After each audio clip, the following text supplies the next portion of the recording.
Assalamu alaikum. We will see now next point of the chapter, that is simple pendulum. Okay. Now we have the definition of simple pendulum. What is pendulum?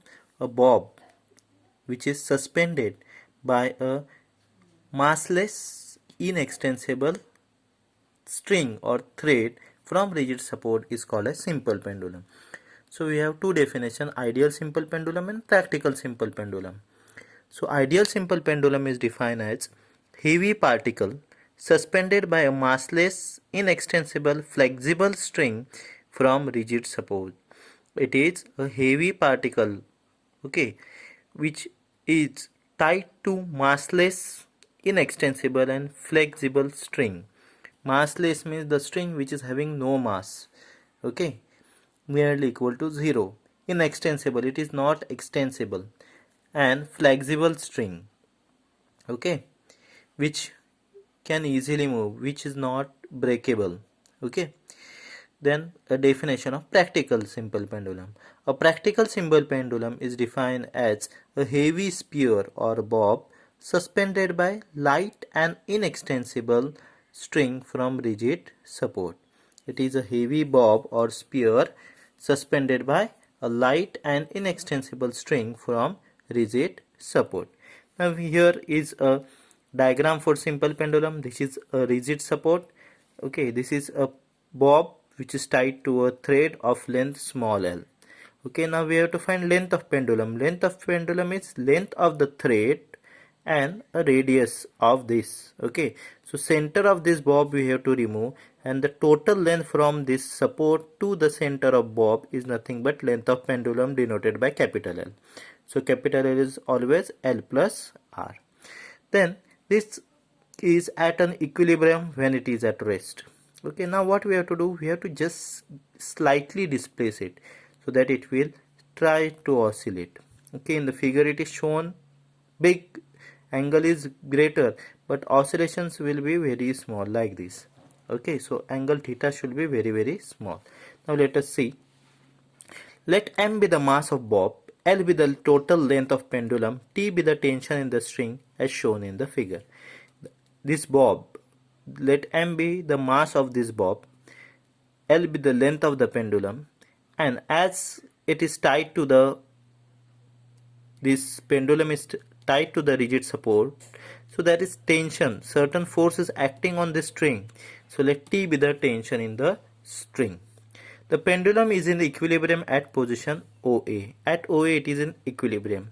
Now if we displace it by small angle theta and release, it begin to oscillate. If we just slightly displace it, then it will begin to oscillate to and fro. Now what we have to prove? We have to prove that the oscillation, the motion that is described by the bob of the simple pendulum is linear as Hm about its mean position. Now forces acting on the bob, okay.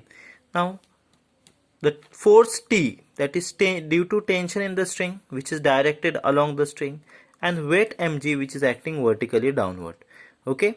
Now let us see the forces acting on the bob. This is a tension T in the thread which is acting alongside of the thread, which is pulling the bob towards the support, and weight mg, weight of the bob, which is acting vertically downward.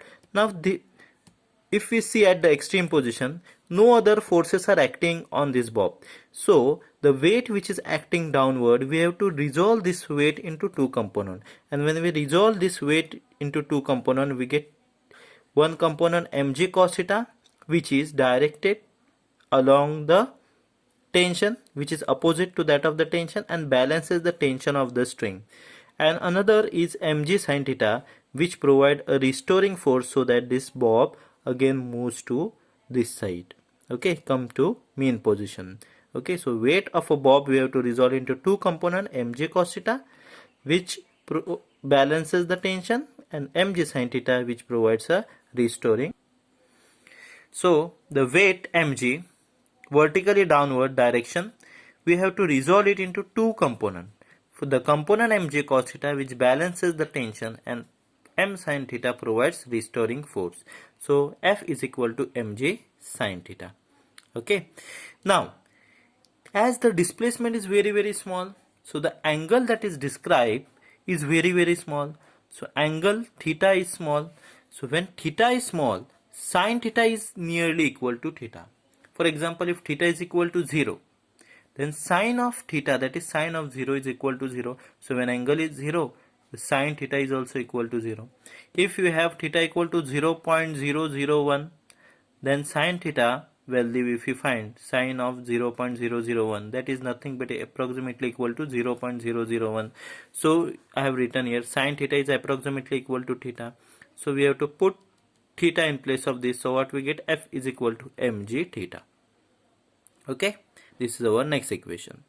Now from the figure, if you see sine of theta, if you apply, then we get opposite upon hypotenuse. Opposite is x and hypotenuse is L, length of the pendulum. Okay, so again sine theta is nothing but approximately equal to theta, so theta equal to x upon L. So if you put here, we get mg x upon L. F is equal to minus mg x upon L. Now I am taking this L this side, so I get minus mg upon L into x. Now m, mass, is constant. Gravity, acceleration due to gravity, it is constant. L is length, which is constant. Okay, so this term is constant. So I can write force, restoring force, is directly proportional to the displacement from mean position, because x is a displacement from mean position, and this restoring force is directly proportional to displacement from mean position, and it is oppositely directed. Okay, thus for small displacement we can say that restoring force is directly proportional to the displacement and directed oppositely.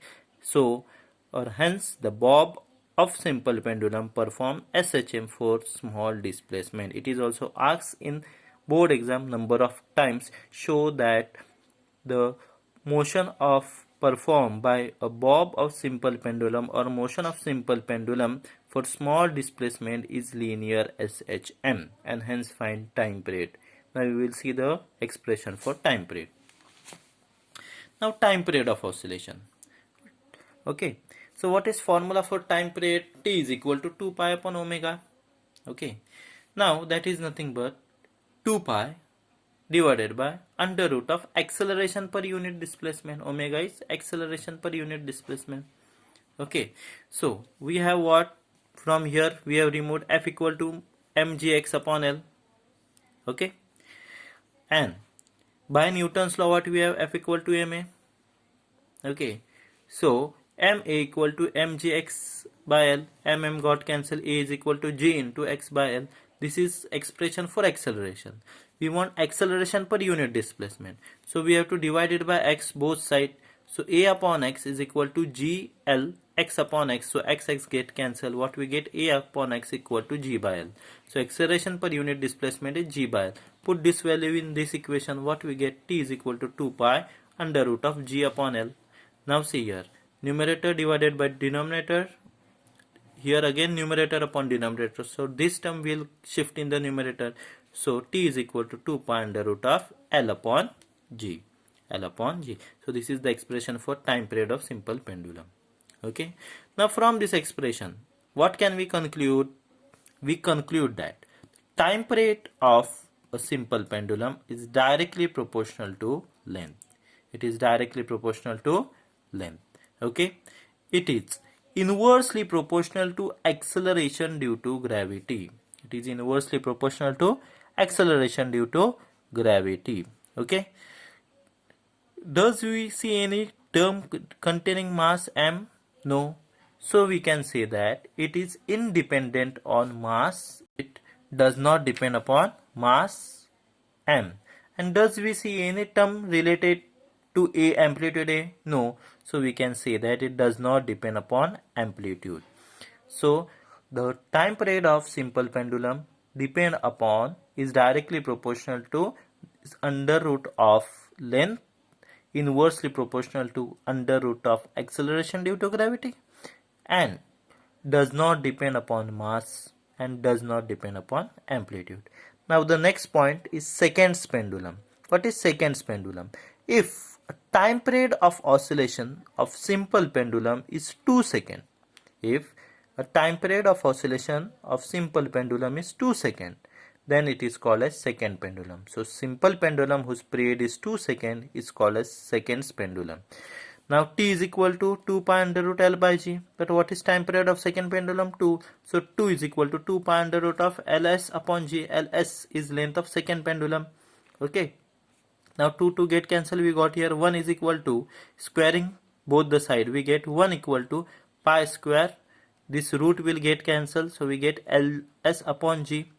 Now keep Ls here and take other term this side, so we get G upon pi square. So Ls equal to G upon pi square is expression for length of seconds pendulum. Expression for length of second pendulum.